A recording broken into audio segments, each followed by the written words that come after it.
friends, it's Miss Suzanne. Today I'm going to read you the story called The Tiny Seed, and it's written by Eric Harl. It is autumn. A strong wind is blowing. It blows flower seeds high in the air and carries them far across the land. One of the seeds is tiny, smaller than any of the others. Will it be able to keep up with the others? And where are they all going? One of the seeds flies higher than the others. Up, up it goes. It flies too high and the sun's hot rays burn it up. But the tiny seed sails on with the others. Another seed lands on a tall and icy mountain. The ice never melts and the seed cannot grow. The rest of the seeds fly on, but the tiny seed does not go as fast as the others.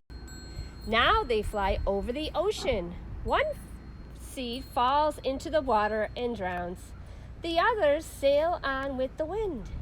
But the tiny seed does not go as high as the other.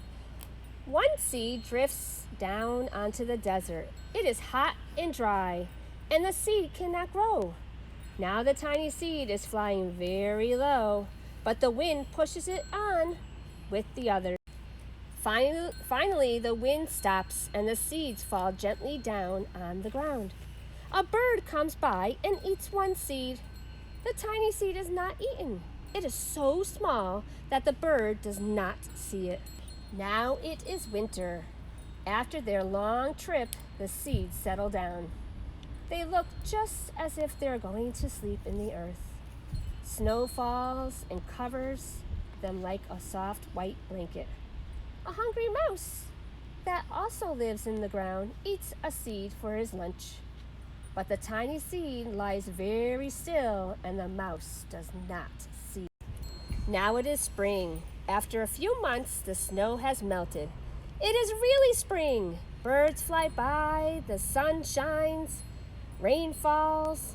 The seeds grow so round and full, they start to burst open a little. Now they are not seeds anymore. They are plants. First, they send roots down into the earth. Then, their little stems and leaves begin to grow up towards the sun and air. There is another plant that grows much faster than the new little plants. It is a big fat weed, and it takes all the sunlight and the rain away of the small new plants, and that little plant dies. The tiny seed hasn't begun to grow yet. It will be too late. Hurry! But finally, it starts to grow into a plant.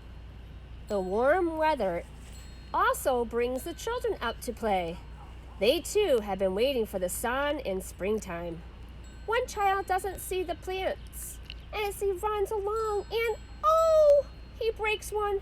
Now it cannot grow anymore. The tiny plant that grew from the tiny seed is growing fast, but its neighbor grows even faster. Before the tiny plant has 3 leaves, the other plant has 6. And look, a bud, and now even a flower. But what is happening? First there are footsteps, then a shadow looms over them. Then a hand reaches down and breaks the flower. A boy has picked the flower to give to a friend. It is summer. Now the tiny plant from the tiny seed is all alone. It grows on and on. It doesn't stop.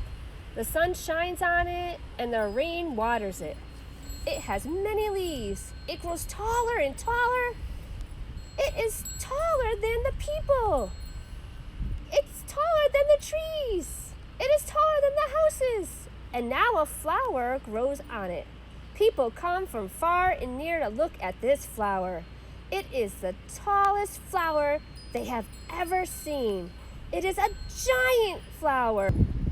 All summer long, the birds and the bees and the butterflies come visiting.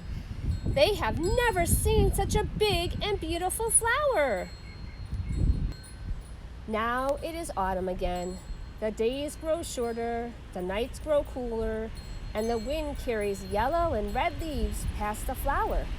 Some petals drop from the giant flower, and they sail along the bright leaves, over the land and down to the ground. The wind blows harder. The flower has almost lost all of its petals. It sways and bends away from the wind, but the wind grows stronger and shakes the flower. Once more, the wind shakes the flower, and this time the flower's seed pod opens. Out come many tiny seeds that quickly sail far away on the wind. The end. And that's the story of The Tiny Seed by Eric Carle. I hope you enjoyed it. See you soon.